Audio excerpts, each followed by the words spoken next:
Call this meeting to order at 1:11 p.m. on this date, December 12th, 2023. My name is Harry Spikes. I am the chairman for the CHAP. And before I begin, I would like to allow everyone from my left in the room to introduce themselves. Eric, go right ahead. Eric Holcomb, Executive Director. Jill Dennis, Commissioner. Catherine Good, Commissioner. Peter Morrow, Commissioner. Ann Powell, Commissioner representing Greater Baltimore Committee. Cabal Lynn, Commissioner. John Bullock, City Council Rep to the Commission. Nicole Battle, Commissioner representing Real Estate Developer. Myra Mendeleev, Commissioner. Garrett Power, Commissioner. CHAP staff. Lauren Chiswick, CHAP staff. Tyreek Charlouse, CHAP staff. Eddie Leon, CHAP staff. Anthony Stewart, CHAP staff. Caitlin Arnett, CHAP staff. Thank you all. And once again, welcome to all who are in attendance.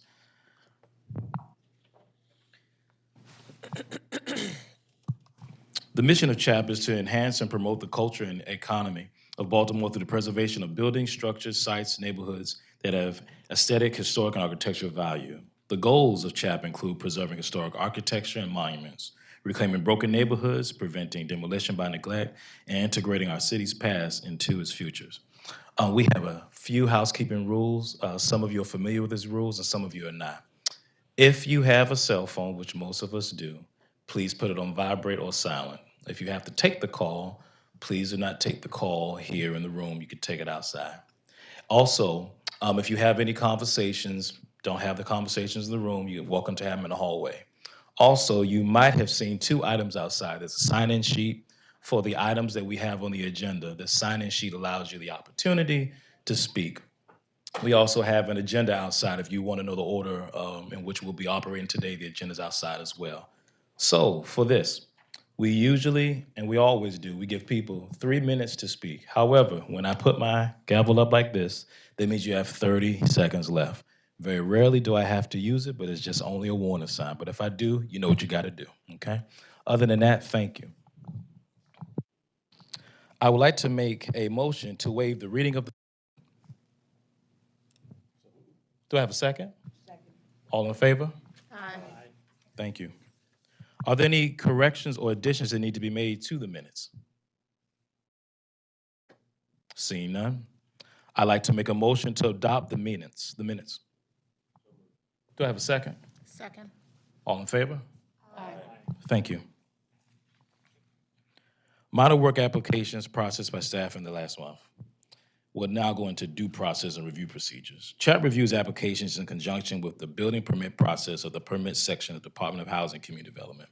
If a building permit applicant is filed prior to historic design review, the applicant is placed on hold pending completion of the CHAP review process. The review process is completed by issuing an authorization to proceed.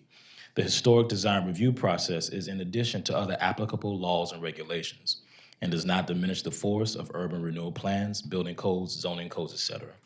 It is the applicant's responsibility to comply with applicable laws, regulations, and codes. Proposed projects are reviewed prior to issuing a building permit. Applicants must comply with the Baltimore City Historic Preservation Design Guidelines in planning and executing their projects. Design review considers the proposed work taking into consideration the historical and architectural character of the structure and of the immediate area. Applicants will need to clearly explain how their project complies with the design guidelines. Minor projects. In order to expedite the application process, the Commission has a designated review authority to the Executive Director for cases involving minor work. Minor projects must not significantly change the overall appearance or remove the significant undamaged historic fabric. All minor work must clearly meet the design guidelines. Major projects. Major projects may change the overall character, appearance, and integrity of the structure. Substantial building alterations, demolitions, additions, and new construction are considered major projects and are reviewed at public hearings. Interested parties should request a pre-development meeting in the planning department to begin the review process. As electronic version of all materials must be submitted to the CHAP staff at least 25 calendar days prior to the public hearing date. If the application is complete, the project shall be scheduled for a public hearing. CHAP hearings. At the public hearing, CHAP staff presents recommendations to the Commission regarding the project. Following the staff presentation, the applicant may make a presentation to the commission. Interested parties, including neighborhood associations, have the opportunity to provide public testimony. Following testimony, the commission renders a decision on the application at the public hearing. Persons aggrieved by this decision of the commission may seek judicial and appellate review in accordance with the Baltimore City Code. After an authorization to proceed is issued, the applicant may obtain a building permit. The commission's process is impartial, and staff's comments are evidence that assist the commission in rendering the decision. I'd like to ask for a motion to approve the final agenda. So moved. Do I have a second? Second. All in favor? Aye. Let us begin. Who was second?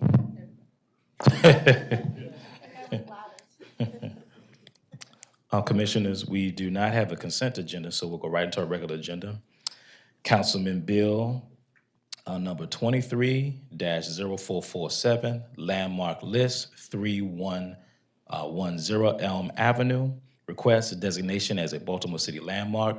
Council member Odette Ramos as the applicant, and the staff is Lauren. Good afternoon, Commissioners. This should be familiar to you since we considered this as a potential landmark in September. So I'm going to try to breeze through this as quickly as possible, just hitting the highlights.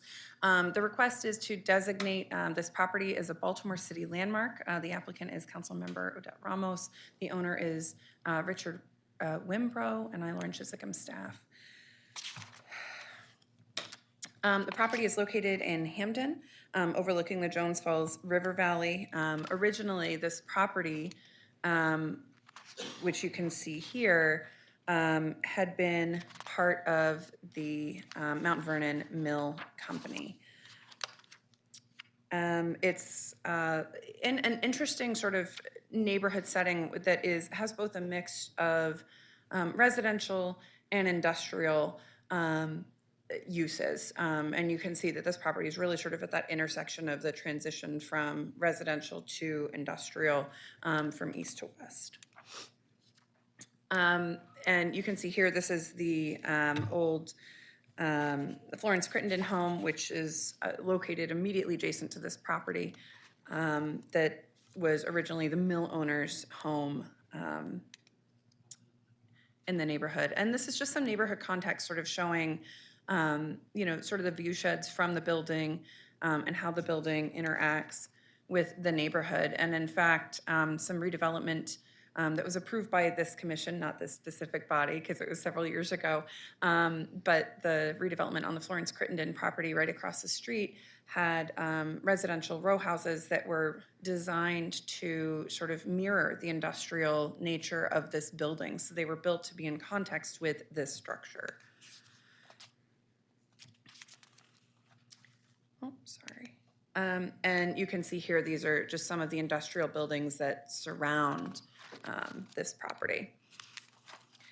It's a brick industrial building that has 3 street fronting elevations with the primary facade facing east on the 3100 block of Elm Avenue, and the other elevations facing Falls Cliff Road to the west and 32nd Street to the north. It's a handsome building. It has a lot of detailed brickwork, cast concrete, limestone on all 3 of the elevations that are publicly facing.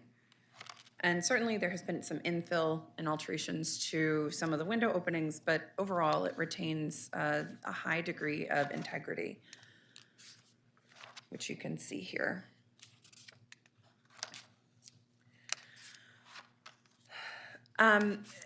As I mentioned before, this was originally on the property of the Mount Vernon Company. Since the 1850s, if not earlier, Mount Vernon Company had extensive land holdings along the Jones Falls, which you can see here. This is the property in 1896, and I have the X sort of marking where this property is located today. And you can see the Florence Crittenden Mansion located there, which is now a Baltimore City landmark. There's a Florence Crittenden Mansion as well. Again, this was originally part of the mill owner's home, where sort of on his porch on the hillside, he could look over all of his land holdings, his mills, his mill workers' homes. It was a total institution, and he could sort of watch all of it from his front porch. Following a labor strike in 1923, the Mount Vernon Mill Company sold off a lot of property, including Clipper Mill, what became the Florence Crittenden home, and the majority of the workers' housing in 1925. The workers' housing had been provided free to the workers, but then it was sold off essentially to intentionally displace them and punish them for their labor strikes. And you can see that this lot is visible on this 1928 Sanborn map. It had a planned street going through the middle of the property, but that never actually occurred. John H. Ferguson purchased the two lots in 1930, consolidated them, and at the start of the Great Depression, constructed this factory. The architect of the factory was Frederick Thomas, a Baltimore architect who at the time had designed over a dozen homes in the exclusive and exclusionary neighborhoods of Guilford, Homeland, and Bologna Giddings. And he ultimately designed over 24 homes in those neighborhoods and later designed a variety of religious and municipal structures and served as the architect for the park board. And both a contractor and structural engineer for the project were leaders in their trade. The building has housed several industries over the past 90 years. It first housed the English American Tailoring Company, which still exists today, is located in Westminster. And from 1937 to 1974, the factory housed the Monumental Printing Company, which was the business of the man who constructed this factory. And then it was rented to other companies as well, a variety of uses, which sort of speaks to sort of the change in typology of factory buildings, that this was a type of factory building that allowed for a variety of uses and sort of multifunctional, multi-purpose space, whereas historically factories really were constructed to only serve sort of one use. A little bit of contextual history. You know, this building really represents the, really represents how this building is an example of an important shift in industry in the 20th century. Until the early 20th century, until the end of World War II, textile industry was dominant industry in Hamden and really in Baltimore. It was a tremendous industry. Mount Vernon Mill number 1 and 3 served as the headquarters for Mount Vernon Woodbury Mills, which was one of the world's largest manufacturers of cotton duck.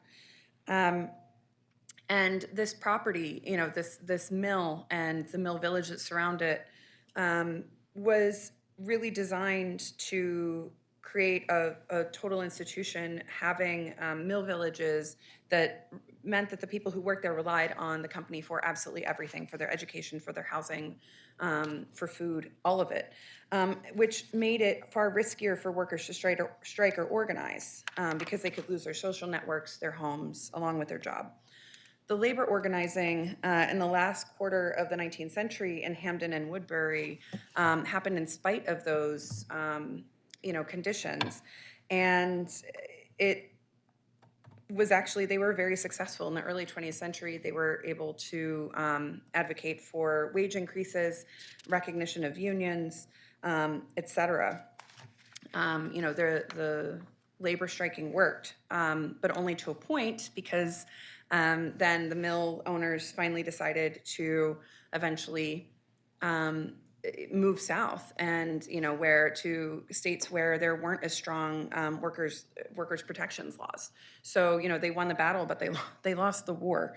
And so what's interesting is that after that, after the companies started moving south in the 1920s, it totally devastated the economy of Hamden and along the Jones Falls, because this major business was not there. And that function of sort of, a very large multi-structure, business no longer worked.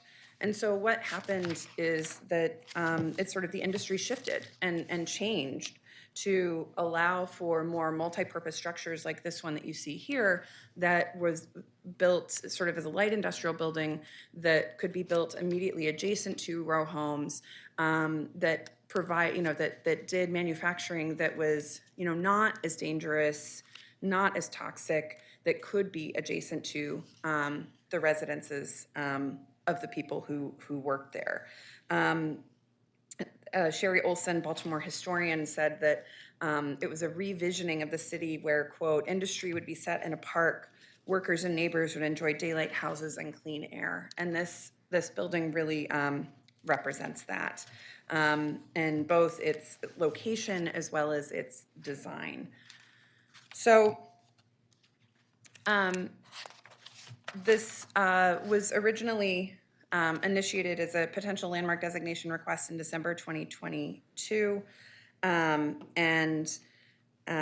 The commission considered the potential landmark designation in September of 2023 and recommended approval. So this property is protected under the potential landmark designation.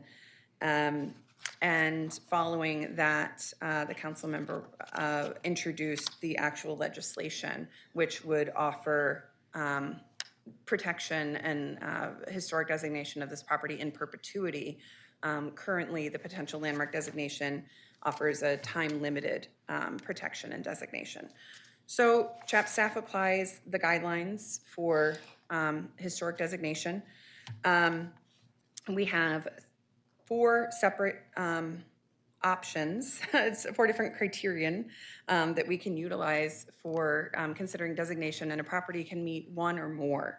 And staff has determined that this property meets criterion 1 and 3, associated with events that have made a significant contribution to the broad patterns of Baltimore history, or that embody the distinctive characteristics of a type, period, or method of construction, or that represent the work of a master, or that possess high artistic values, or that represent a significant and distinguishable entity whose components may lack individual distinction. Essentially, it's architectural value.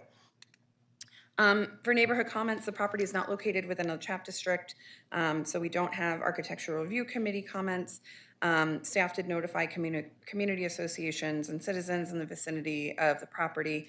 And in the past, for the potential landmark designation, staff received over 24 letters in support of this designation. Councilmember Ramos submitted a letter of support of this designation, which she is sponsoring. Her letter is available on the Wix site. This morning, staff received 3 letters regarding this designation from Rick Roebuck, C. William Schneidereth, and J. Goldshire.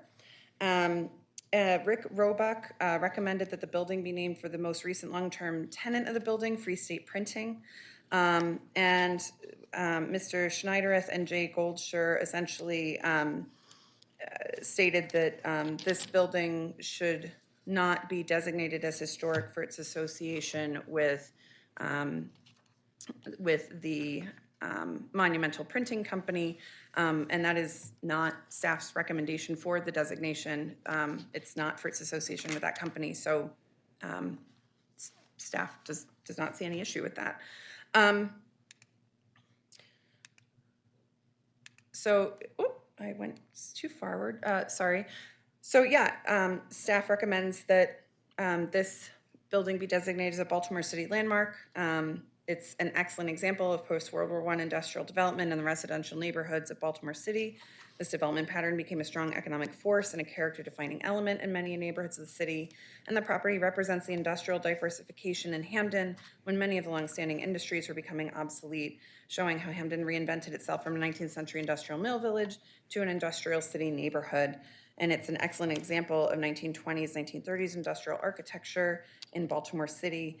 And the building is largely unchanged from 1930 and retains sufficient physical integrity to convey its historic association. Staff recommends a finding of approval for this designation of the property as a Baltimore City landmark with a friendly amendment for the legislation to change the name to Monumental Printing Company Factory.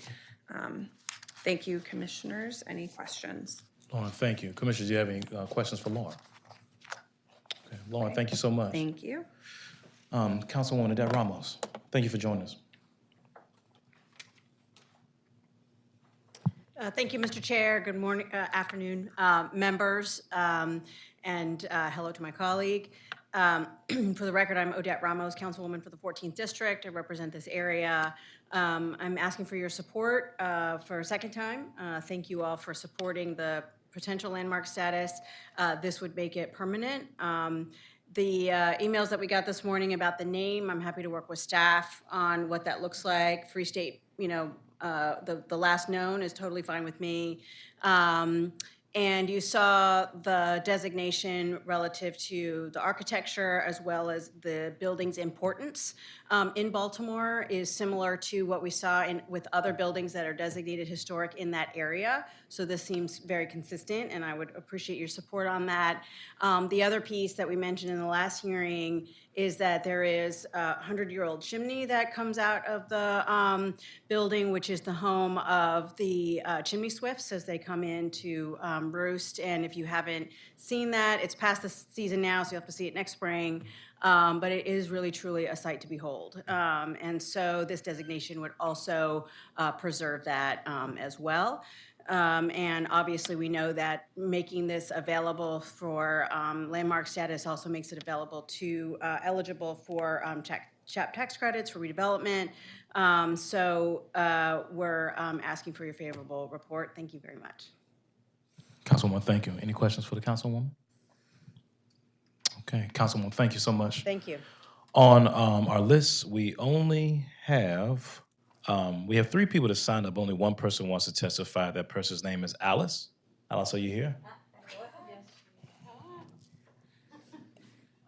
And Alice, I didn't want to pronounce your last name wrong, so for the record, could you pronounce your first and last name? I'm Alice Greeley Nelson, and I am here on behalf of the birds. And I testified last time, and I just wanted to make sure that the historic designation would also cover the chimney.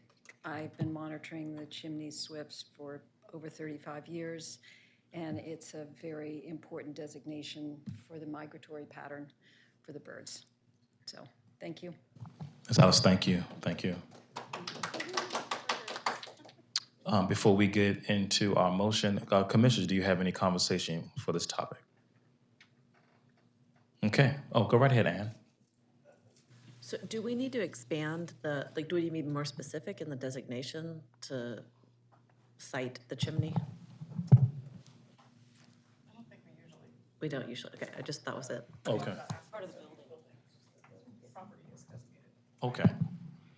So the recommendation, staff recommends a finding of approval for the designation of this property as Baltimore City landmark with a friendly amendment to change the name to Monumental Printing Company.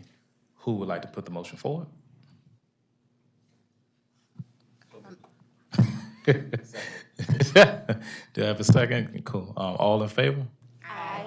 Any opposed? Any abstain? The ayes have it. Thank you. Next on our agenda, the Compass, 206 through 226 West Fayette Street, 101 through 121 North Howard Street, 201 through 231 West Lexington Street, and 106 Park Avenue, 5 and Dime Historic District. The request, concept review of new construction and rehabilitation, applicant West Side Partners, LLC. Staff is Caitlin. Good afternoon, Commissioners. So I have to present to you the concept review for new construction and rehabilitation for the Compass. Here you can see the 5 and Dime Historic District in blue and the site outlined in orange. As you can note, this takes up the majority of the 5 and Dime Historic District. And here it is as an aerial image, so you can better understand what's standing and where there is an open lot along the south side. And here's a diagram that the applicant completed that's helpful in understanding what the actual scope of the project. So while we often speak of it as an entire block, there are several buildings that are not within the scope of the project, and those are shown here. So the buildings at the corner of Fayette and Park are not within the scope, and those along Howard near the intersection with Marion Street are not within the scope. So just some quick background, and this just going to the recent background. So in July of this year, CHAP, at that CHAP hearing, the commission heard a demolition hearing 2 request for 220 222 and 224 West Fayette, and 105 and 107 North Howard.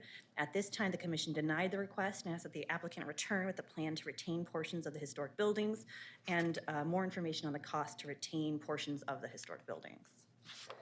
Then, at the August 8th CHAP hearing, the applicant provided the additional information, and the commission approved the request to fully demolish 220, 222, and 224 West Fayette, and careful demolition and salvage of 105 and 107 North Howard. And so this diagram shows where the commission has approved demolition, and also where there is the intention to retain the facades along Howard Street. And then in October of 2023, due to the scale of the project, planning staff requested that the applicant go to UDAP for a master plan review. That occurred in October, and at the meeting, the panel made the following recommendations.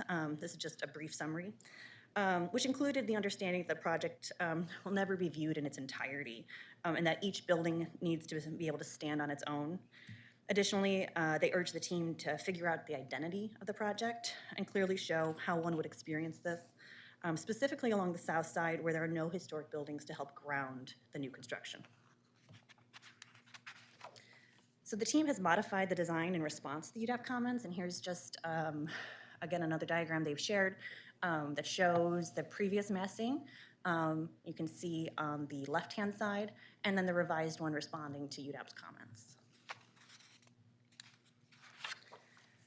So for the proposal, the applicant proposes to complete infill construction and rehabilitation within the block bound by Howard Street to the west, Lexington Street to the north, Park Avenue to the east, and Fayette Street to the south. The block is bisected by Marion Street, which runs east-west, and which is currently and historically has served as an alley. This diagram shows the extent of the demolition and new construction, as well as where facades and entire buildings will be retained.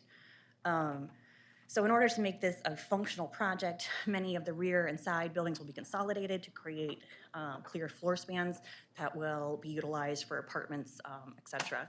The parking will all be along the south side within an interior parking garage that will not be visible from the street, and it will not impact historic buildings. And this diagram shows how the programs were grouped within the site and how they respond to the surrounding context. I thought this was important just to kind of ground the commission in some of the understanding of why certain things are where, et cetera. So you can see on the north along Lexington, it's been identified as retail, event, and hospitality. And then if you turn the corner to Park, it's office and transition space. Along the south, living and retail. And along the west, art, history, and culture. So I'm going to jump into the review, and I'm kind of going to do it in groupings that make sense. So the team has been great in providing very clear images that show what's being proposed. So I'm kind of going around the block as they have. So I'm going to start off with 220 to 226 West Fayette and 101 through 107 North Howard Street. Here's an image of what's existing today from Howard and Fayette Street looking northeast. The properties on this south side of the block, south of Marion Street, consist of buildings that have been approved for demolition and 2 facades that will be incorporated into the new construction. So the team provided this diagram, which shows where buildings will be demolished, which buildings are out of the scope, and where facades will be retained. So the applicant proposes a 4 to 5 story office building at the corner of Howard and Fayette Streets that incorporates the twin historic masonry facades at 107 and 105 North Howard Streets. The new construction is proposed to be a contemporary building that matches the scale of the buildings along Howard Street. The new construction will exceed the height of the facades and is set back from the historic cornice line. The design emphasizes vertical lines using fins that closely match the height of the adjacent buildings. The building will have ground floor retail and office uses in the upper floors. Further down West Fayette Street, the form is set back from the street to provide outdoor space that will serve as a ground floor cafe. And this allows the unique design to curve around the side of the building. The applicant has shared some precedent images that show the design intent for the building. So you can see here, kind of how they want to move forward. So moving north along Howard Street, this is 117, 119, and 121 North Howard. These are a set of unique historic buildings that match one another in height, but have very different materials and styles. Previously, the buildings were kind of consolidated with a continuous modern storefront that extended to the second floor. This has created an unknown condition at the first and second floors. So you can see here, the applicants have identified that they intend to remove the applied corrugated and sheet metal facade to better understand the condition beyond that.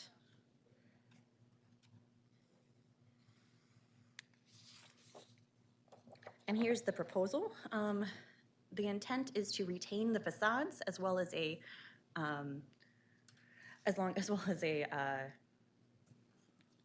return along the side elevations, and then have a new addition that would be completed in masonry that would extend above the cornice line and be set back from the front of the buildings. Additionally, the intent is to restore the facade if possible or reinstate an appropriate facade once that condition is understood. And again, here are some precedent images that show the design intent for this area.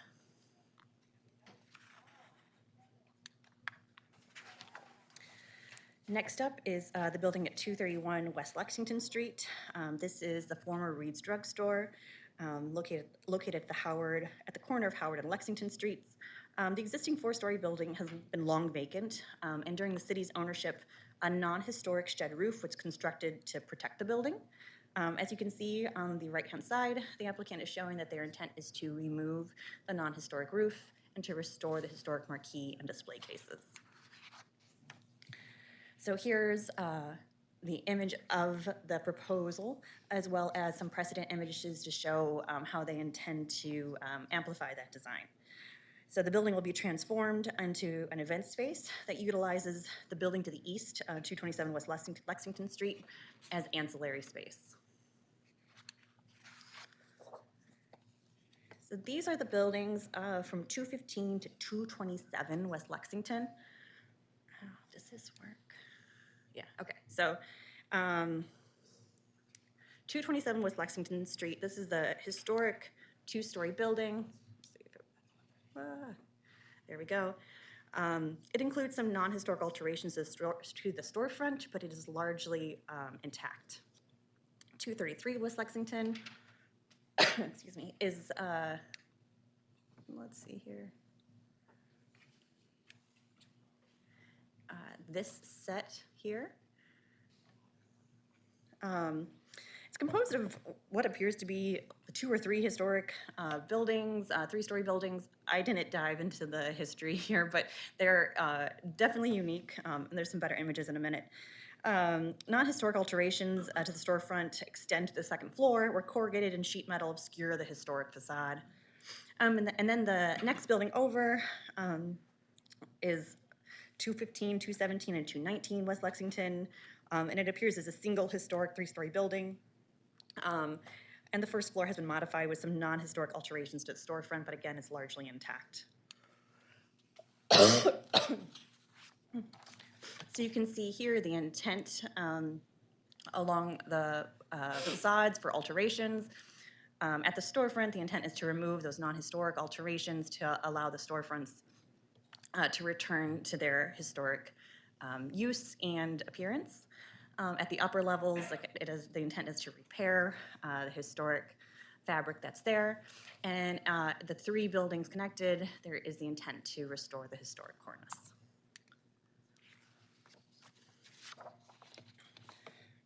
So for 227 West Lexington Street, the proposal incorporates the building into the event space at Reed's Drug Store, and the non-historic storefront elements will be removed, and the storefront will be restored. It's largely unchanged.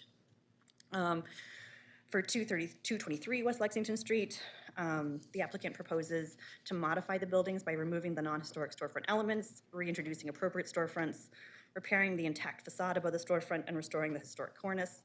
The proposal includes a 3-story vertical addition that is not set back from the building. And the proposed use includes residential lobby and retail space with residential above. Oh, sorry. And then for 215 to 219 West Lexington, the applicant proposes to remove the non-historic alterations and repair the existing facade, including the sign band above the first floor. The condition of the interior of the building is unknown, and the redevelopment strategy is dependent on a structural study. The building will include ground floor retail and a club space. And here's some images, again, showing the design intent for this portion of the project. Located at the corner of Lexington Street and Park Avenue, the property at 201 West Lexington Street is the former Brager Gutman's department store. The building includes 2 8-story masses, one each on Lexington Street and Park Avenue, with a 4-story mass that connects the two at the corner. Along Park Avenue, this transitions from a highly ornamented and finished appearance to one with a more industrial back-of-house appearance. You can kind of see that, let's see here, right here. Let's see, okay. So the intent with the Brager Gutman building is largely a restoration project. So at the upper floors, they would maintain and repair the existing facade. At the lower levels, the non-historic elements that have been introduced at the storefronts, including sheet metal, tile covering, and plywood, would be removed.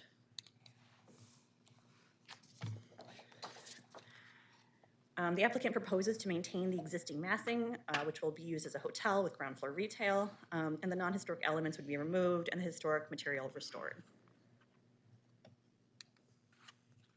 And here are some precedent images that shows the design intent for that space. And our last section here is 206 West Fayette Street and 106 North Park Avenue. These are currently located on vacant lots with no existing buildings. These vacant lots surround the historic buildings located at the corner of Park Avenue and Fayette Street that are not within the scope of the project. The applicant proposes a 15-story, or at least that's what I thought of, I think it actually is 16-story residential building at this location that will face both Park and Fayette Streets. Along Park, this form is reduced to 11 stories. The mid-rise form is intended to act as a transition piece between the mid and high-rise buildings to the east within the central business district and the lower scale forms to the west. This contemporary design uses light color materials to differentiate it from the historic buildings, which are generally darker in color. And the design is characterized by vertical lines and an ordered facade. Along Park Avenue, a large-scale graphic is integrated into the design above the building entrance and provides visual interest. Balconies are located along Park Avenue and at transition points within the design. A 404 vehicle parking garage will be integrated into this building, and it will be accessible to cars from Marion Street. There will not be any proposed curb cuts onto Fayette Street or Park to serve this garage, but the pedestrian entrance will be from Fayette Street.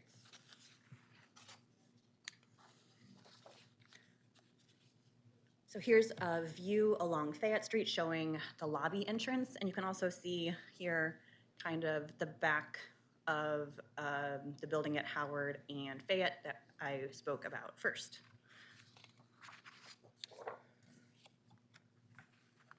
And here are those precedent images that show the design intent for this portion of the building or the project. And I'll end here just kind of an overview of the entire proposal, showing the various uses that are proposed. Just to kind of give a broad overview of what's going on here. So next up is the application of design guidelines. So I'll start off with chapter 1.1, identifying and preserving historic building fabric. So at a concept level, the proposal meets these guidelines. Generally, the applicant proposes to retain, repair, and restore the historic elements at the many historic buildings within the project scope. As the project moves forward, more detailed information will be necessary to complete the review, including but not limited to intentions to remove historic elements such as windows and doors, specifications for replacement materials, existing conditions for inaccessible historic facades, etc. So the majority of the rehabilitation review will occur at a later date. Next is chapter 1.17, alterations and additions. So I applied this guideline to two portions of the project where there are proposed vertical additions. So at 117 to 121 North Howard, the proposed vertical addition and rear construction generally meets the guideline. The applicant intends to retain and repair the historic elevations, as well as limited returns along either side elevation. The vertical addition will be set back from the front of elevation and will have limited visibility, allowing the historic facades to read as they were intended historically. The side elevations will be completed with masonry where they are visible, and alternative materials will be further set back. I think more information is needed to understand what the setback is and if there's a potential to greater increase the setback to reduce the visibility of that vertical addition. The other area where this guideline was applied was at 223 West Lexington Street. The proposal includes a 3-story vertical addition at the property that does not meet this guideline. Completed in a contemporary design, the addition is not set back from the property line, which competes for attention with the historic facade of the property and is not sympathetic to the character of the historic building. Next, I applied Chapter 2.1, Guiding Principles for New Design. And I applied these to the ground-up new construction. So for the building at the corner of Howard and Fayette, the proposed new construction here largely meets this guideline. The proposal is for a contemporary design that is of its current time and place, appropriate for this district, which is home to a wide variety of architectural styles from many different time periods. The scale of the building relates to the adjacent building, as does the proposed color of the fins, which visually connect the new construction to the surrounding masonry.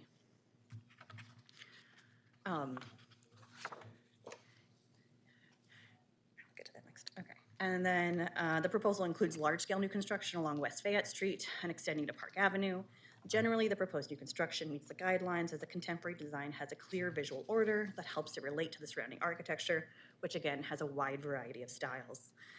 The alternative color and materials are clearly contemporary, allowing this building to not compete with the more varied design of the surrounding historic buildings. How the building meets the ground and the character of the entrances needs further study. So next up was Chapter 2.2 Site Design and Chapter 2.4.1 Building Features.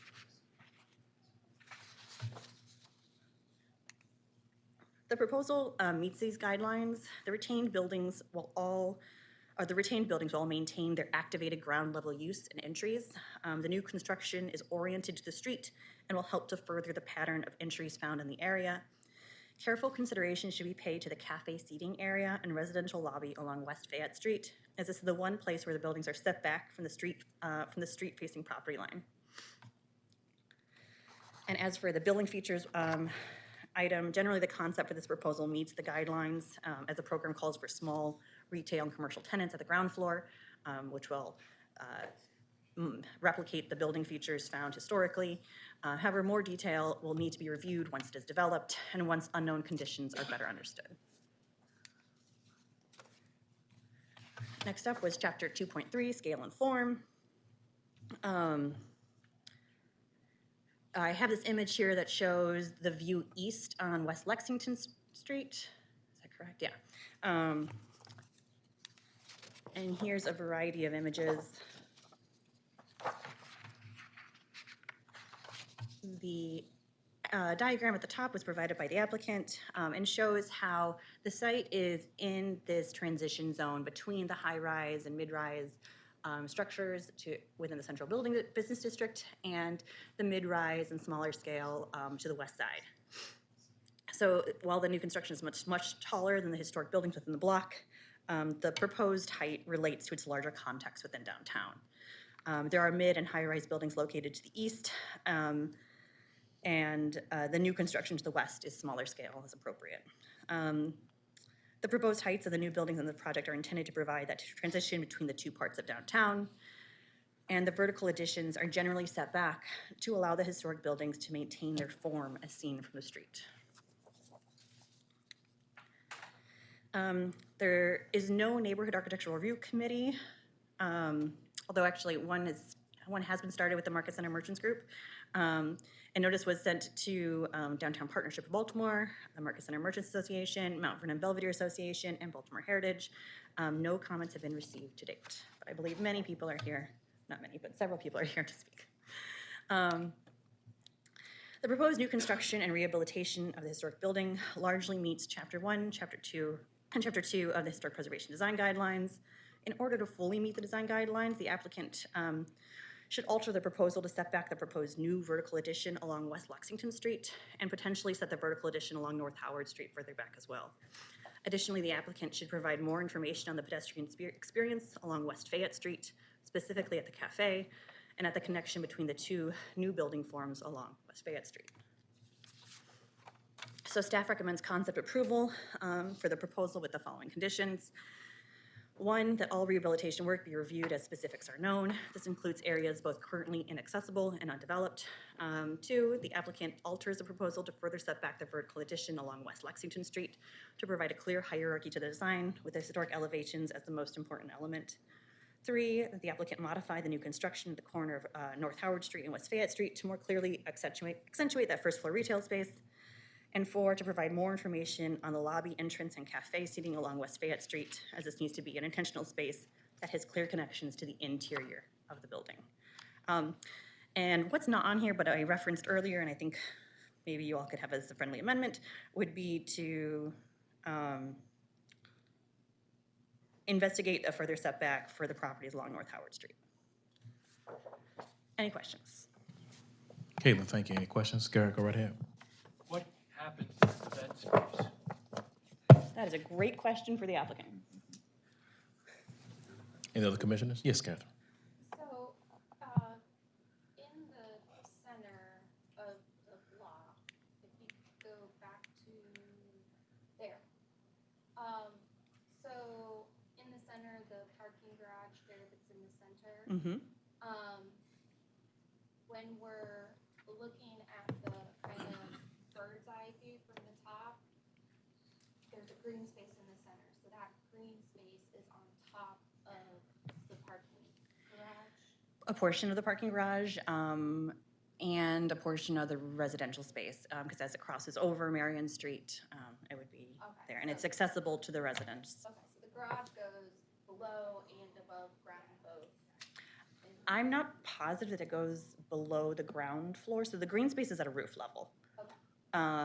So that is. That's just what I wanted to make sure. Okay, Green yeah. space is at the roof level. This is the ground level right here. So this is the site plan of the ground level. So there's no green space here except for that minor cafe seating along Fayette Street, which will have some greenery.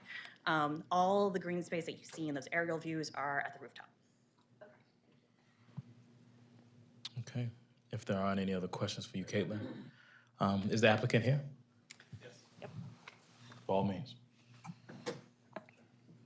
And give us your full name. Commissioners, my full name is Chris Janyan. I'm with Westside Partners. So I'm sure most of you are familiar with this project as you know, we've been in front of you on many occasions. We saw these blocks as one of the most important and impactful opportunities in the city to help forward a positive narrative and continue the momentum transitioning what was the CBD into a mixed-use and vibrant downtown. We began the process by talking to a bunch of different stakeholders. I've got them all written out here, but there are 20 plus. I'm happy to go through them if needed, but they were all over the city, from residents associations to the state, to the mayor's office, to institutions and small businesses. Discussing this project with these groups was paramount in forming our concept and program for both of these two blocks, including the density and style. Our strategy is to concentrate on creating special experiences for everyone living in, working in, or visiting our project and the neighborhood around it. We aim to create a cohesive connection between downtown to the east, the Hippodrome, Everyman, and Lexington Market to the west, CFG Bank Arena to the south, and the rest of the Bromo to the north. We looked at the whole neighborhood context, not just internally on our project, but hopefully we'll continue the renaissance of the Bromo into one of the coolest downtown arts districts in the country. Now, what I wanted to kind of address was the program and the couple of comments that we had heard on the setbacks. Our goal for this project was to obviously maximize the impact and the density of what we could while being respectful of the historic district and the neighborhood around it. We chose on Lexington to have a modern addition over one part of a historic building, as opposed to creating more density and going up farther. But the site was small, north to south, so we really wanted to maximize that space. It worked for both efficiency and construction type for us to be going up top, but we also really wanted to show, I think we kind of skipped over some of the precedents, but there were a handful of precedents that showed a really wonderful modern addition over a historic building that had been done all over the country and internationally, I think successfully. So besides hiding the fact that we are actually putting an addition onto it, where inevitably at some point you're gonna see it, we wanted to make sure that we were respecting but also making proud the modern addition above it. The addition on Howard Street is set back, and from the street aspect, you are not going to be able to see it. So again, this was the one particular place that financially, economically, and I think design-wise, where it really worked to the benefit of the project to have come up to the front. And I'll leave it at that for any questions and comments. Thank you. Commissioners, do you have any questions for Octave? Yes, ma'am. Are these lots being consolidated into like 2 lots or something? So right now, we're looking at consolidating, because some of these properties, I mean, even within Go to a one of site them plan? have like 3 different addresses. So Yeah, we're right. looking at consolidating per use, per kind of high-end use. So like the residential building will be consolidated into the residential building, the hotel to the hotel, and so on. Okay. Okay. I was just curious because I saw lots of what would be lot line windows. And so that's Yes.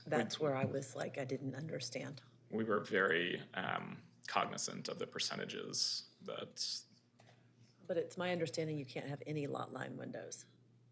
But I can also ask these questions to the architect. yes.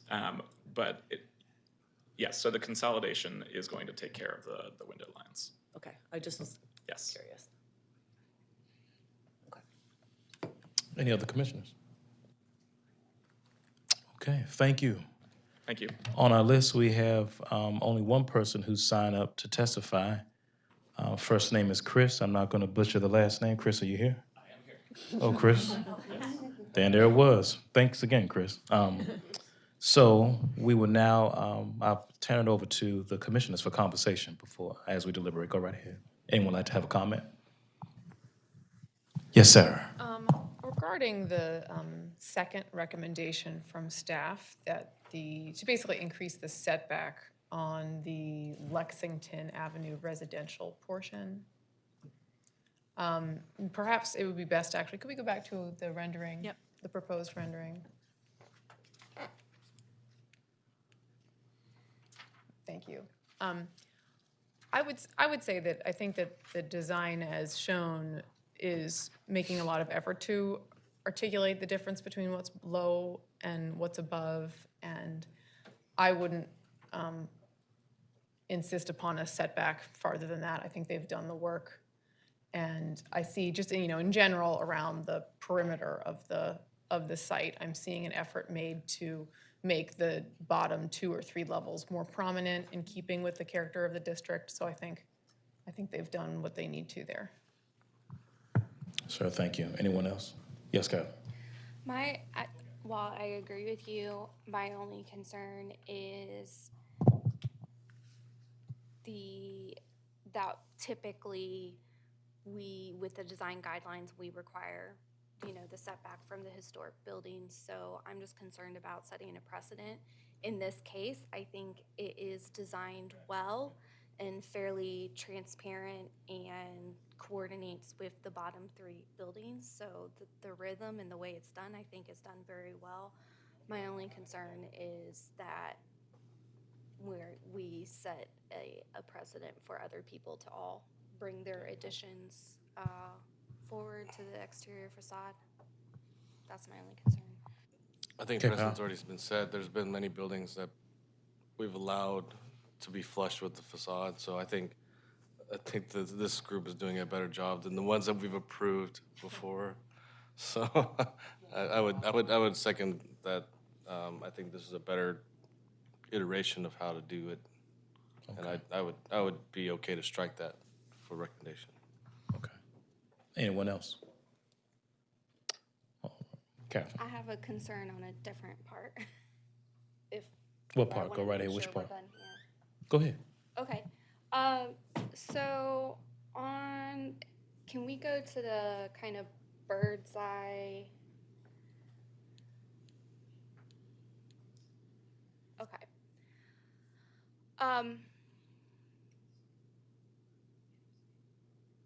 Catherine, excuse me one second. For all those in the crowd, as I said before, if there's any conversation, please have it in the hallway. Thank you. So my question might go back to the owner, the architect. I was wondering, these buildings here, are they about the same height as the proposed structure here? Or is the proposed taller, shorter?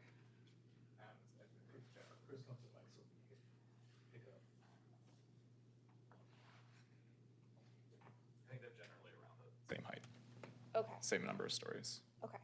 And then you can clearly see some of the ones in the background are much taller. Right, yeah, I was just, some of the angles we've seen, it was hard to really figure out how close they were. Yeah. Okay, thank you. So can we go to the one that shows the front view with the little tiny one-story to the right of the really tall one? This one? That one works. So I don't know how any of my fellow commissioners feel. I appreciate having the kind of small green space there to give that the really short building a little bit of room to breathe. But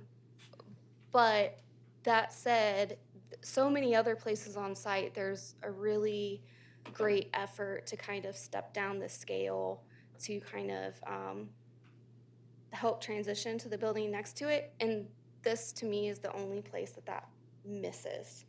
And so it's kind of this behemoth overshadowing, this little row house or store property, whatever there is to the right. I do think the small green space helps to give it a little bit of breathing room. And I understand the building site for the tall building is fairly limited, so there might not be very much options for trying to kind of get a stepped down mass. But I'm just wondering if there might be some way with how even the building reads kind of behind that little green space just to help give some smaller scale. Any other? Catherine, thank you. Caitlin, can you, if there, are there any more comments from this commissioners? Okay, Caitlin, can you send us to your recommendation page, please?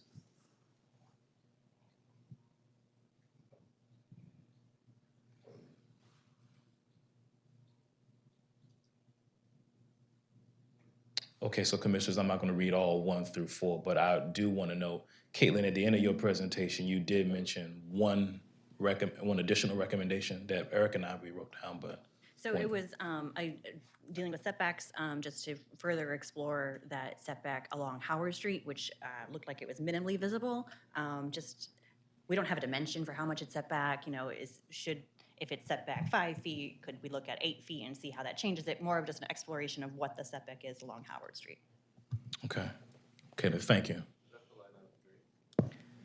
For item number 2, I meant it's to add to the setback not just West Lexington Street, but also North Howard, where there's the, That one's already set back. it's slightly just- set back, but again, dimensions weren't provided.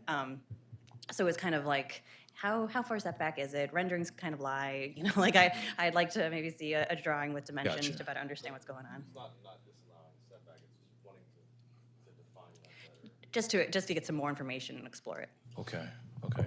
What's number 3 about again? Could we see an image of the, with the building that number 3 applies to, please? Sorry, this is the new construction at Howard and Fayette. It's the curved building. Let me get to it, sorry. Okay. This one. So there was some concern at staff level that the retail might be hard to understand if you only have the corner entrance. And I think the site plan shows that there will be retail along the south side as well. So maybe working with signage or additional canopies to clearly identify or kind of create that space at the first floor. But again, it's more of like a explore this. Okay, okay. Go ahead, Ann. So when I look at so one question, this is a 4-story building, correct? So again, A mass. It's at a a very 4-story mass. conceptual level, they did not share the number of stories Okay. that were for here. So I'm guessing it's 4 to 5. But Okay, so it looks like it's 4. I'm seeing 4. I would just be curious. I think it's it's not near the Radius drugstore building because it's not on Lexington, but it immediately evokes that Radius corner that's on Lexington and Park.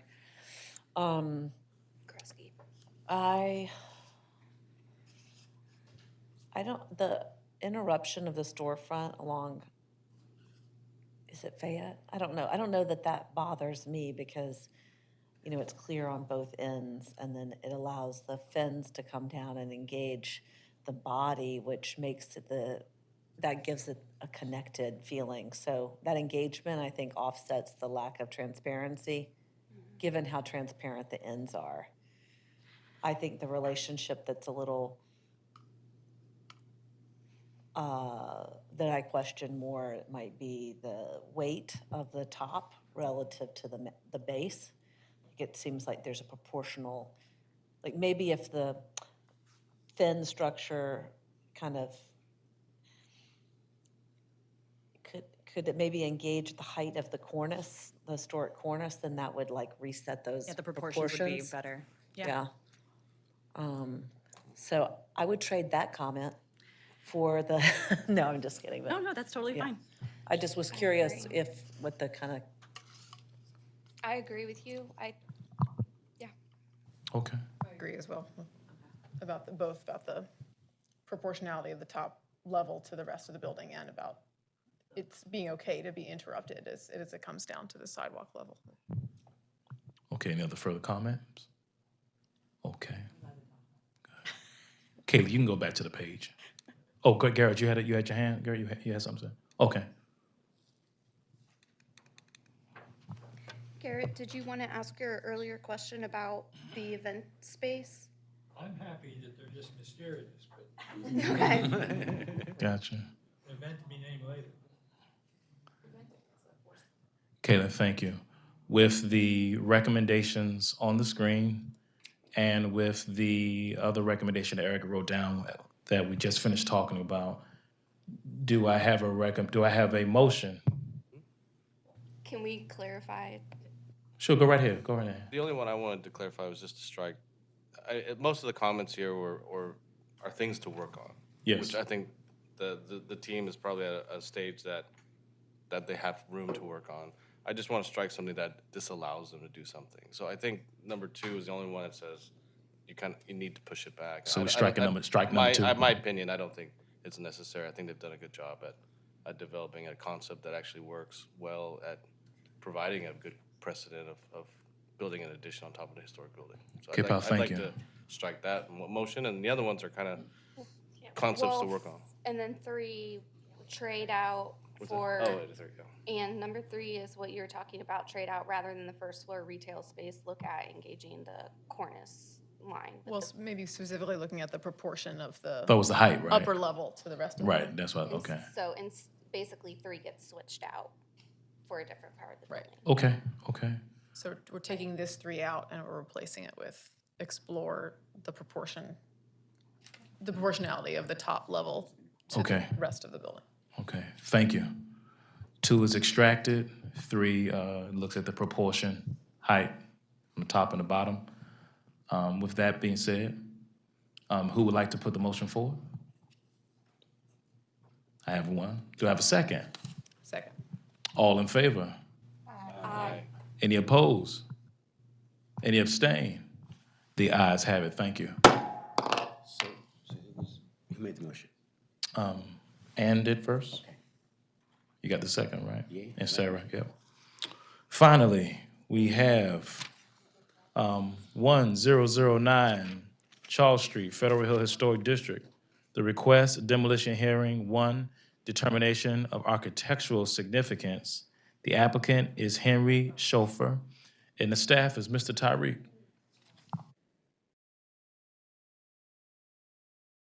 Thank you commissioners for being here.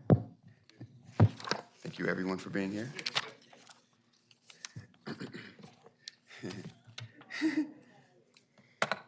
All right, everyone, this is 1009 South Charles Street, located in the Federal Hill District. Federal Hill is known for its commercial structures, some with ornate storefronts, along with 2 primary thoroughfares, Light Street and Charles Street, which reflect a range of 19th and 20th century styles, a market, a few churches, and adaptive reuse high school, which are examples of institutional buildings within the district.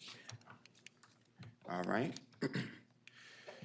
So this is demolition hearing 1. There's a determination of the architectural significance, and the applicant is Henry Schofer. We already heard of this. So here are the site conditions that we have for the structure.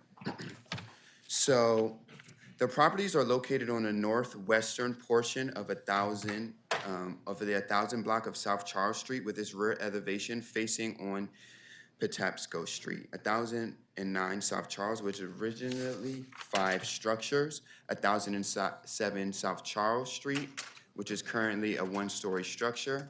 1009 through 1011 South Charles Street, a full 2-story building.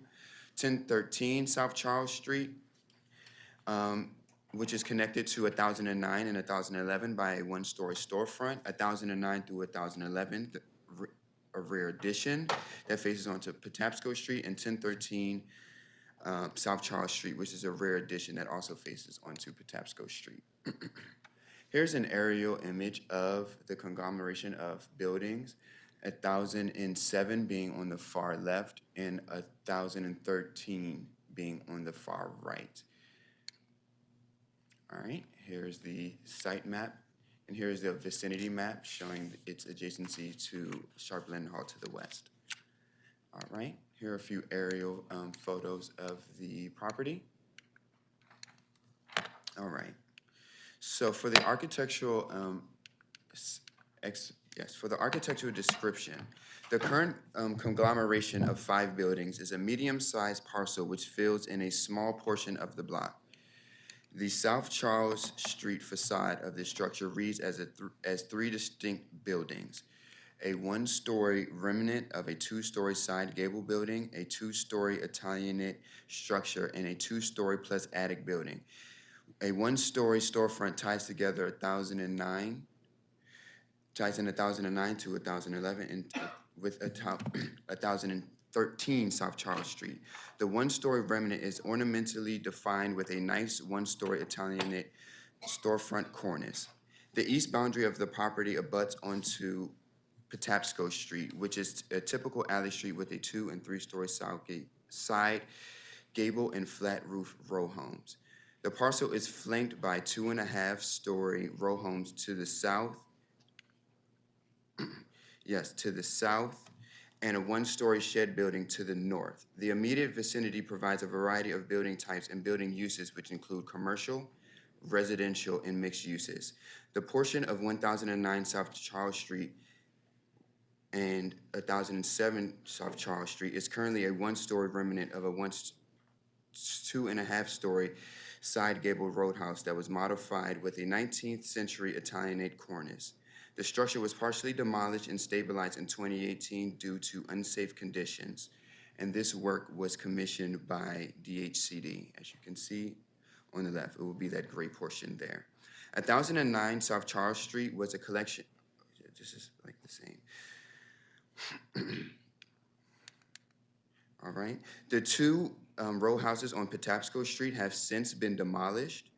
The existing building was part of a renovation to accommodate the commercial uses for the Chauffeur Furniture Store that is currently sitting vacant. The existing structure is a two-story brick row house with a flat roof sloped towards the rear. There are 4 louver windows applied with Baltimore bullnose trim at the second floor, a contemporary aluminum full-light front door, wood paneling at the storefront base, and a simple wood fascia board serving as the storefront cornice. The storefront includes a vertical wood paneling that covers the remainder of the existing storefront. This vertical wood paneling also covers the bricked-in second-floor wood window openings. The front facade has been painted light beige with a dull green applied to the cornice and storefront wood material.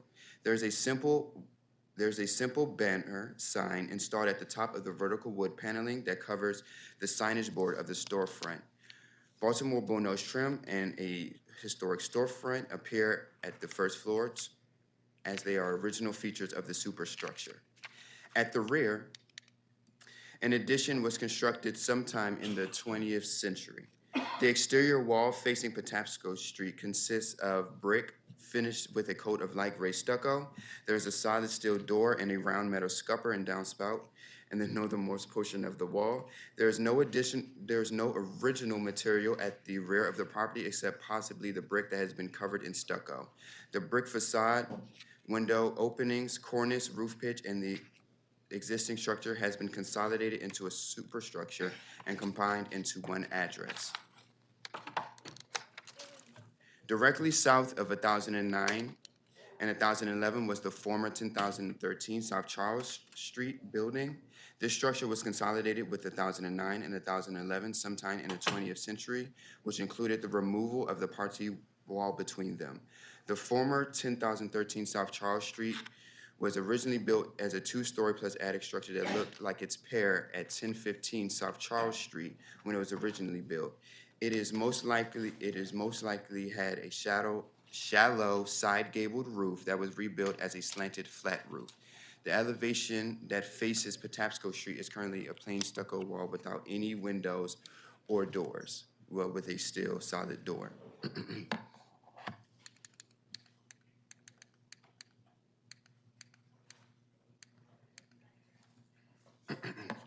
As far as the background, in June of 21st, 2018, CHAP issued an ATP for the removal of the roof after a roof collapse, removal of the second floor, retention of the storefront and the building cornice to install a tarp along the north exterior masonry wall, and stabilization of the structure at the first floor.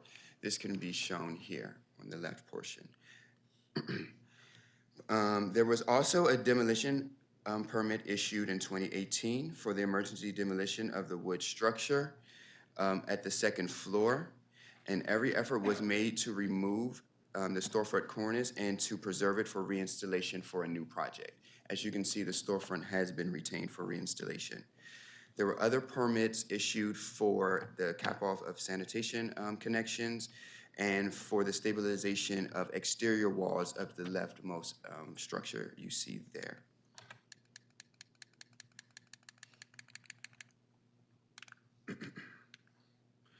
The proposal today is to demolish the entire superstructure in its entirety. All right. So staff applied guideline 3.6, demolition hearing 1, determination of architectural significance to determine the architectural significance of this structure. Staff determined that there is, regarding the significance of the structure, I apologize. The structures on Patapsco Street are 2 of the newest structures on this parcel. 1009 South Charles Street was built as a single-family row home with a with a first-story storefront that was then converted into a furniture retail store. These structures were built in Baltimore to meet the demand of current trends in the 19th century. Then they were altered in the 20th century to meet the demands of the current trends of the time. In 1890, this area was home for a two and a half story and two three-story row homes. The three-story Italianate style brick building with the two-story rear brick structure that is clad in stucco facing onto Patapsco Street was built to accommodate the use for the chauffeur furniture store, as you see here. Staff then applied 2.2 criteria for designating districts and landmarks, and we've used criterion 1 and 3, which we found that it fully meets these guidelines, and criterion 2, where it partially meets this guideline. Based on the architecture and history of the building and its surrounding context, it partially meets the criteria for designation.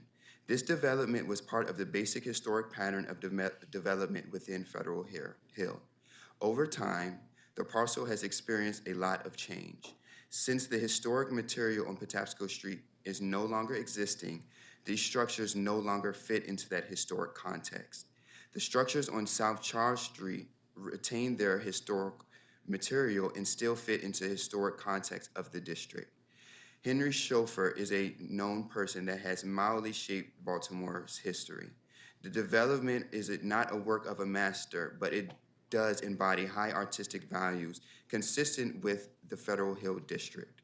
The structures in question have also lost a lot of their architectural significance through extensive alteration and the replacement of its original building materials and elements. All right. So here are a few photos, as you can see, of the property. And we will go through these later. The neighborhood comments. This property is located within the Federal Hill Historic District. Therefore, staff informed the Federal Hill ARC, who stated the majority of the ARC has no opposition to the demolition. Later, additional members of the neighborhood association reached out to CHAP to express their disapproval of the demolition of the Charles Street properties with no opposition to the Patapsco Street properties.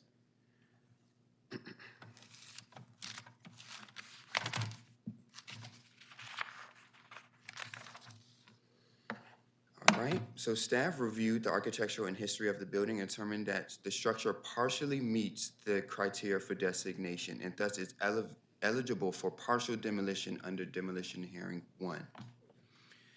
So CHAP staff has analyzed 5 components of the structure separately.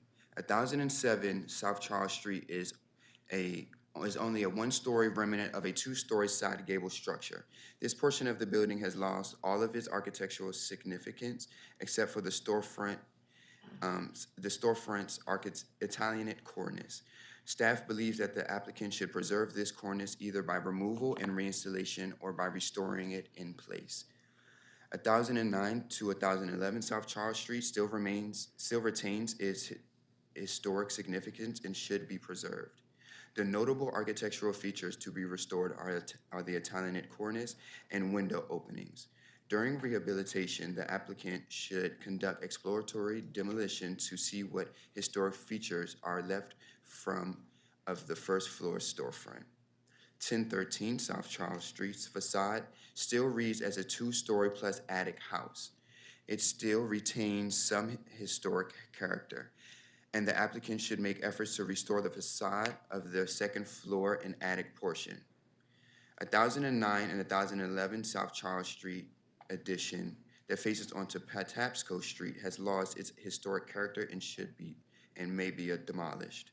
1013 South Charles Street addition that faces Patapsco Street has lost its historic character and may be demolished.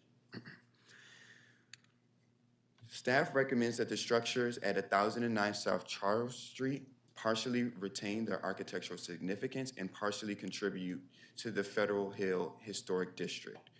with the following recommendations. Staff recommends a determination that the rear structures fronting onto Patapsco Street do not contribute to the historic district of Federal Hill and may be demolished. Staff further recommends that the one-story structure at 1007 South Charles Street has lost its historic integrity, but the applicant should explore preserving the storefront cornice. 1009 and 1011 still retains its historic integrity, and 1013 South Charles Street still retains its historic integrity as well. Here are a few of the photos of the structures. As you can see, here is the shell remaining behind 1007 South Charles Street. This is the building that only retains its first floor cornice. And we're asking the applicant to retain just the storefront cornice here. Here's inside 1009 and 1011, which has been consolidated. The party wall has been removed. Here's the current conditions of the interior. So this building is open to the elements. Here's the second floor, which does not have a ceiling or a roof. Here's some of the conditions. All right, here is the existing brick. It may be historic, but yes, it's hidden behind particle board. All right, here's a few holes in the roof of the current conditions of the interior of the storefront space. Here's some more photos of the damage. All right, so I will go back to the recommendation and any questions or comments, commissioners? Tariq, thank you. Thank you. Sir? I have to say, I'm finding it really hard to follow this discussion without a clear diagram of the different, either in plan or in elevation, of which property is which. Unfortunately, the verbal descriptions, even though, that's great, but I just want. I want to do the same thing. Yeah, so for any future agenda item where we have multiple properties, I would just ask that we always have a very clear diagram that says, we can look at that says this is this building and that's this building, because I'm half lost. Gotcha. Thanks. Thank you, sir. Does anyone else have any comments or questions for Tariq? Well, I had the same one, but I think I puzzled it out, so I wanted to ask a couple of questions. If we can just see the overall picture of the yellow properties with the gray property? Sure. Okay, that's fine. Okay, so the gray property is 107, and then the two-story, 4 windows, that's 109 and 111. And then one. So what's the 111 part?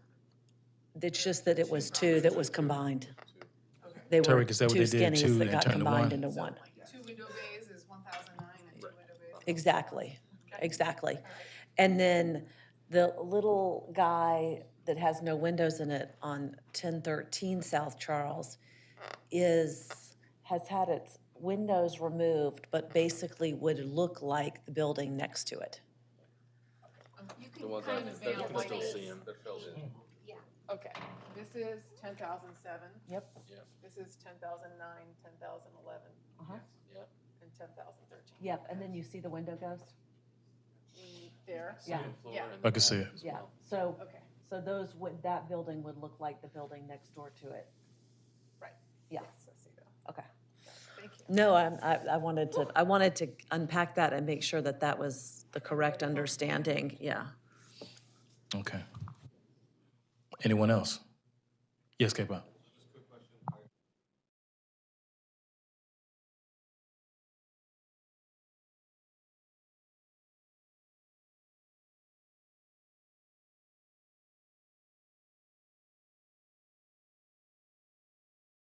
Why don't you go to the bird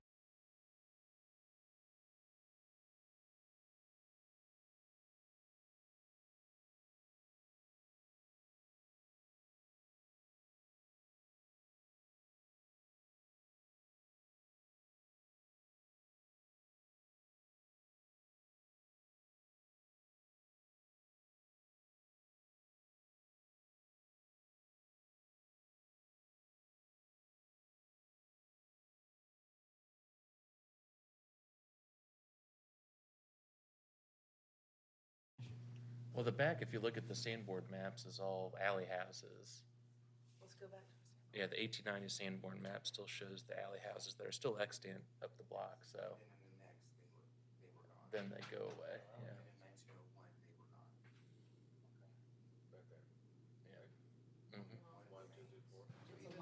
So Tariq, gray house, and then the additions in the back of the, you're saying recommendations to be gone? So a L, the L shape, okay.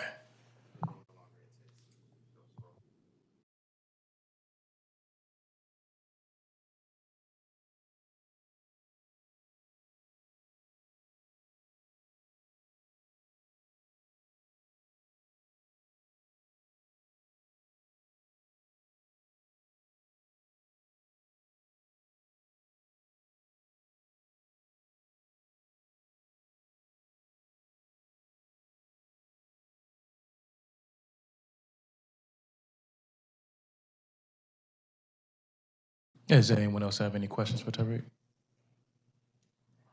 If there are none, Tariq, thank you. We have, Tariq, is the applicant here? Yes. Okay.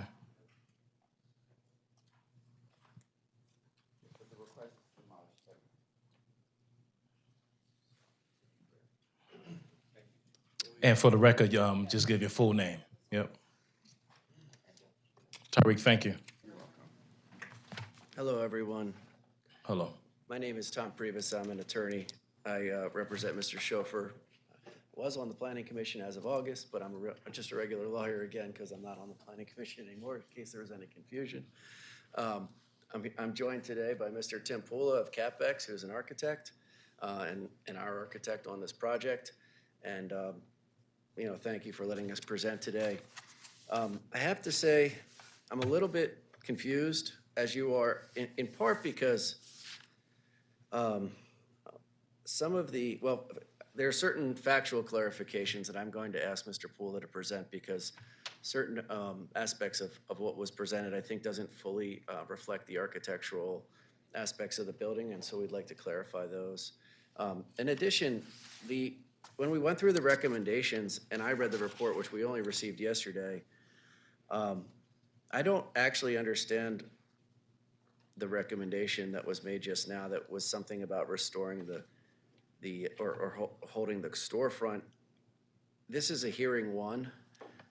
My understanding is that the review is for historic significance, and that the question presented, I guess you could say, is, does this building have historic significance sufficient to warrant further CHAP review, or these buildings in some sense, I should say, in this instance. This notion that we're going to recommend that the storefront be kept but the rest be demolished, I didn't know that we were there, and I don't read that in the recommendations of staff, even though that's what was just presented orally. If we take a look at section 2.2, which is what staff used in evaluating our property, and I'm gonna come back to this after Mr. Pula goes. Staff said that it relied on two specific criteria elements in determining the historic nature of the property. One, that they are associated with events that have made a significant contribution to the broad patterns of Baltimore history, and three, that embodies the distinctive characteristics of a type, period, or method construction, or that represents the work of a master, or possesses high artistic values. I won't finish it just because you guys know this probably by heart. I didn't hear anything about contributing to the broad patterns of Baltimore history within the report or in the oral presentation. In fact, the greatest extent I might have heard is that Mr. Schofer, the Schofer's furniture store may have used this building at some point for their surplus store. But as a practical matter, and I've dealt with MHT in the past too, if someone tears something down, there's often like a monument or some indication of the fact that it had been historic at one time. And in this case, there's no greater indication of Schofer's furniture store's presence in this area than the actual furniture store, the showpiece building that's across the street. I don't know if my slides are available. But if you could go to slide 2, I can make that point a little bit clearer. Yes, please. Thank you.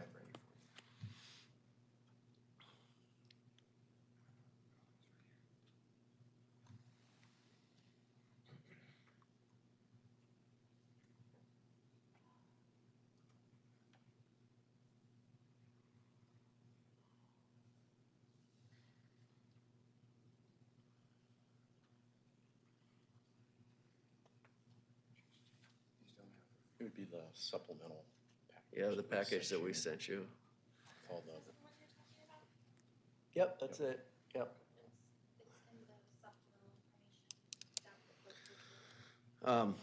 And the only, look, it's not that important. The only point I wanted to make using that was that the building across the street has undergone substantial renovation at substantial cost.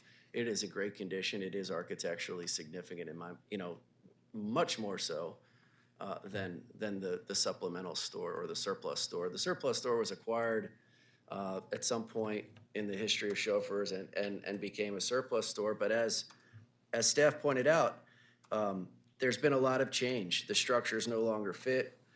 Chauffeurs, it's not the work of a master.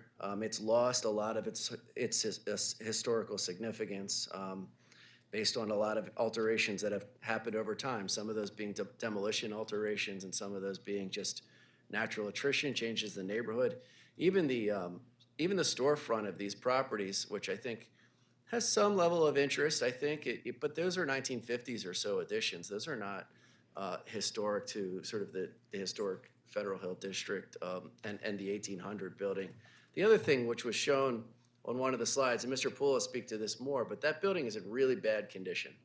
And so renovating, and it sits in the middle of that parcel.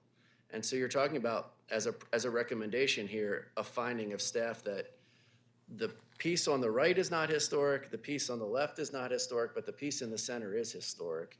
And I'm not sure how you do that. I mean, in many ways, none of it, I don't think, really is historic here. And to try and renovate that center parcel without, I mean, this is a little bit beyond today's hearing, but to try to do that without, and have the demolition on the side has like almost no practicality from a redevelopment standpoint and would be insanely costly to do that way. So I think that would be a real challenge to do, and I'm not even sure that's what staff's recommending here. So anyway, I'd like to turn it over to Mr. Poole to clarify some of the architectural points. But as an initial matter, I think this inquiry is historic, and I'm not seeing that in this. I mean, we also went through we had the benefit of the super block and all of the architectural significance there. And I mean, if you just think about any one of those buildings compared to this building, you're seeing a great difference in terms of architectural significance and need for CHAP intervention. So let me turn it over to Mr. Poole at this time. Are they going to really testify in tandem, or can we question each of them independently? Well, we give them 10 minutes, of course, to speak and present, right, Eric? And then after that, the board, yeah. It's all good, Ann. You're fine. You had, what's his name again? Yeah, I'd like Mr. Poole to, so I presented sort of our legal position, let's call it, and then Mr. Poole wants to just speak about the architectural aspects. And That's fine, and then after that, we'll give the commission opportunity to questions. Thank you. Okay. Thanks.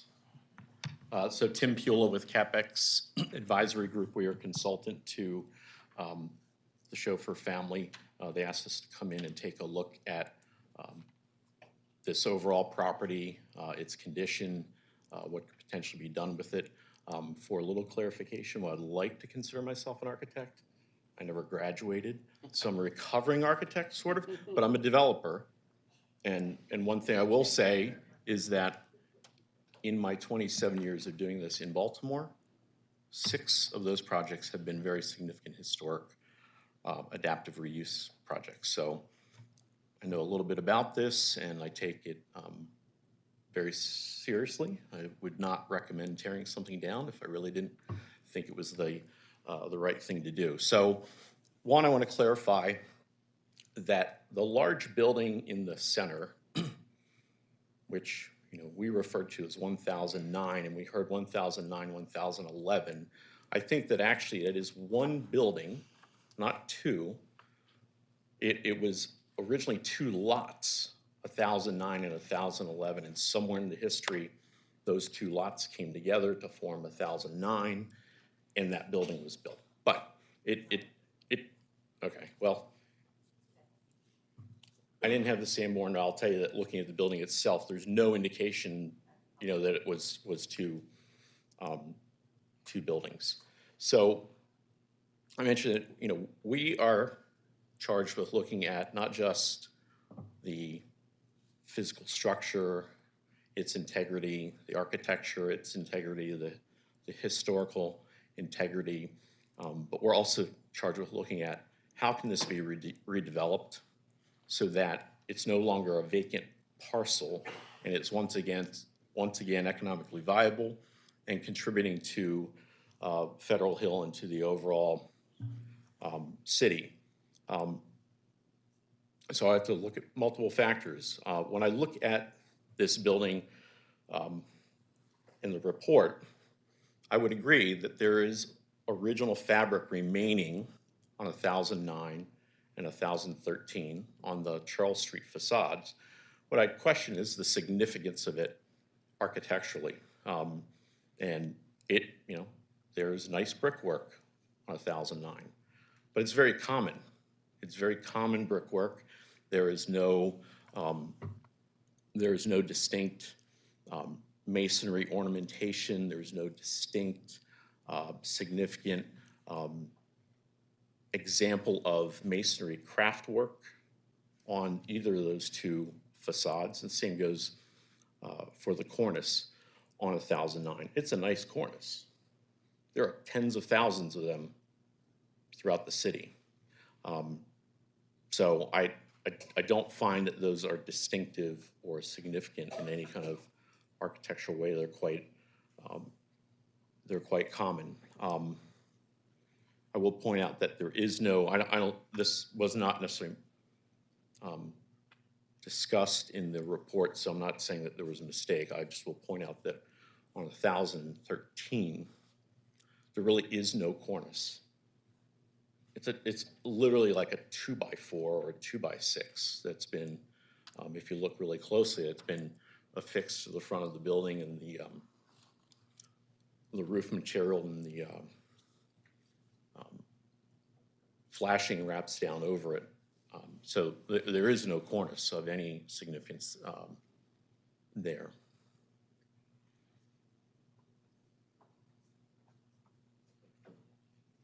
So I think the main point is, from an architectural and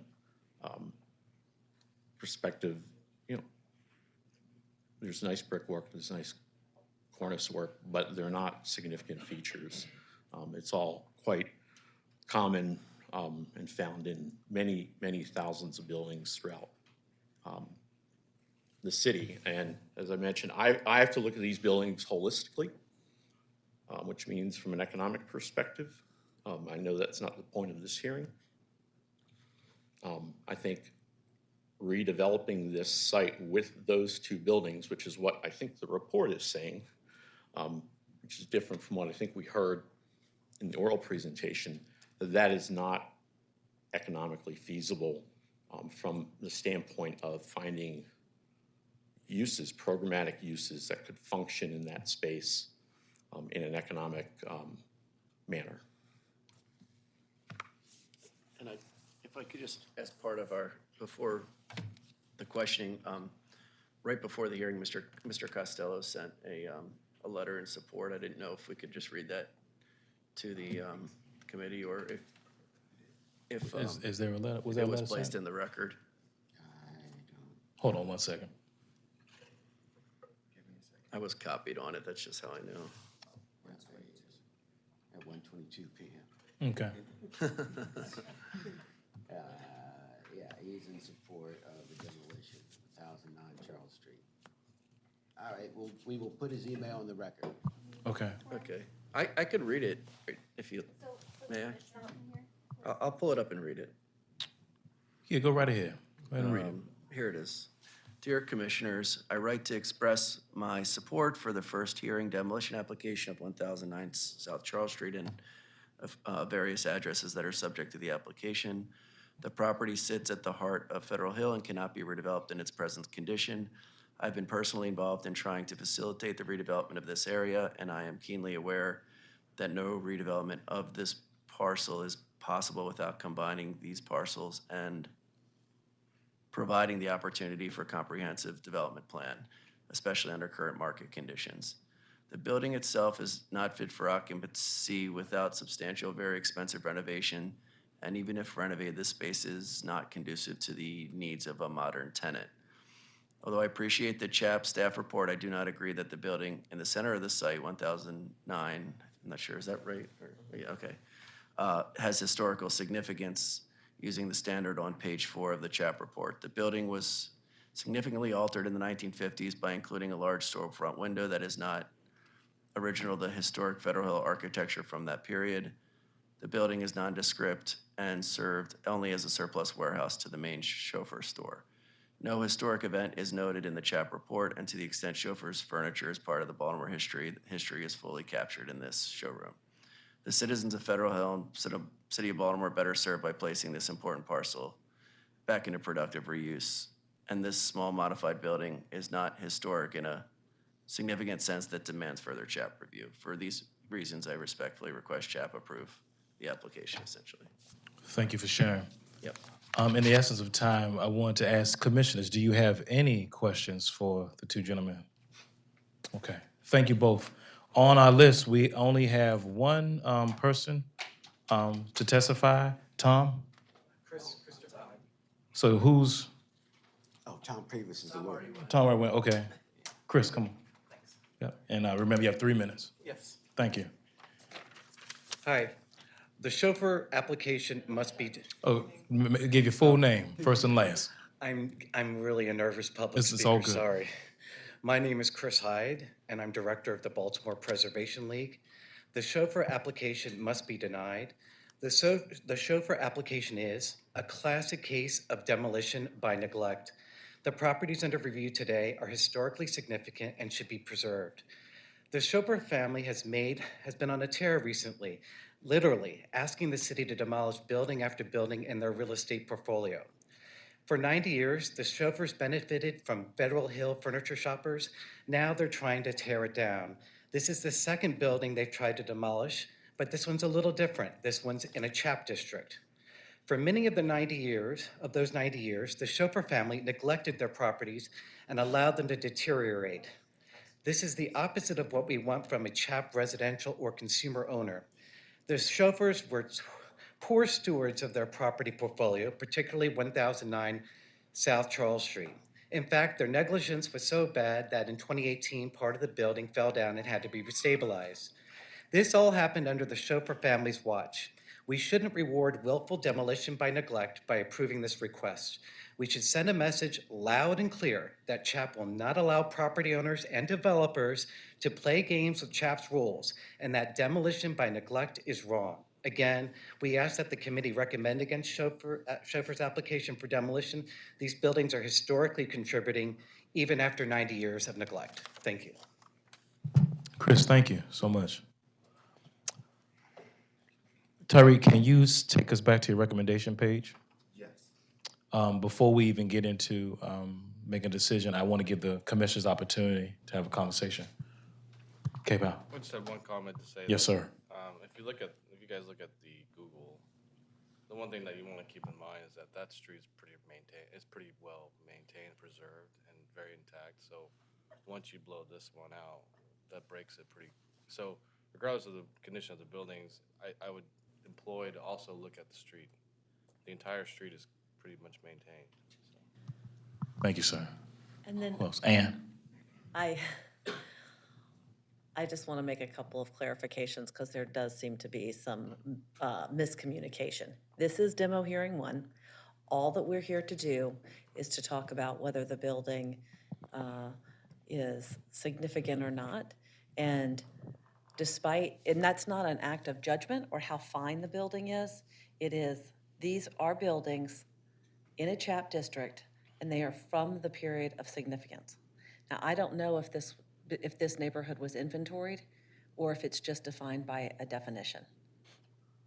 but sometimes the buildings are individually listed in an inventory, but we typically go back to rely on the period of significance, and these buildings are firmly within the period of significance.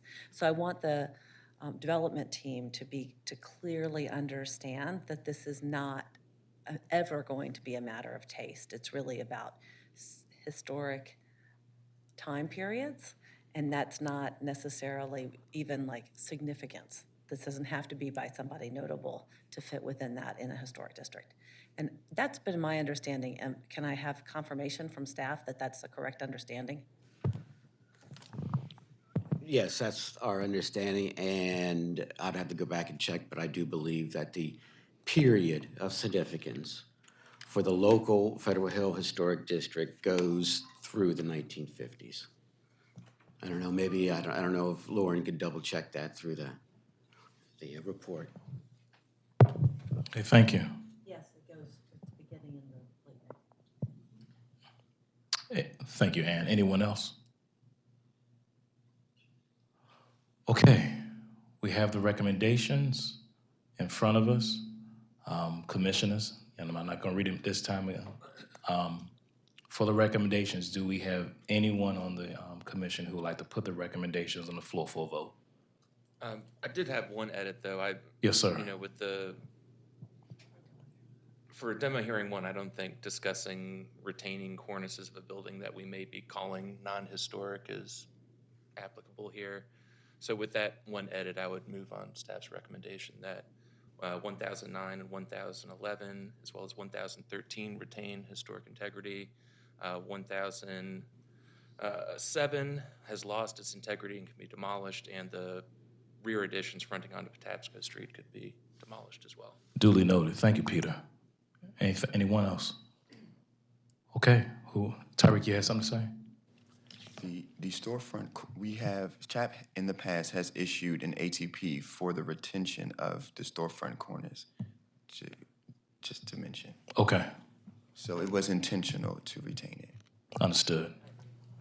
So after Peter's recommendation for us, and with the recommendations, who would like to put the motion forward? So moved. Do I have a second? I'm sorry, could we just get clarification about what the motion? My Are we motion is keeping that this? 1013, 1009, and 1011 retain historic integrity and must be retained. 1007 has lost its integrity, and strike anything about the cornice. And the structures fronting on Patapsco Avenue have lost integrity and can go. Thank you. Sir, would you like a second? Second. All in favor? Aye. All opposed? Any abstain? One abstain? One abstain? Which one is, okay. The ayes have it. Tariq, thank you. Thank you, Commissioner. Commissioners, thank you. Any old business? Any new business?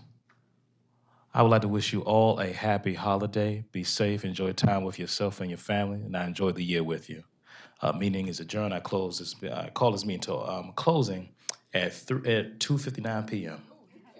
There we go. Meeting adjourned.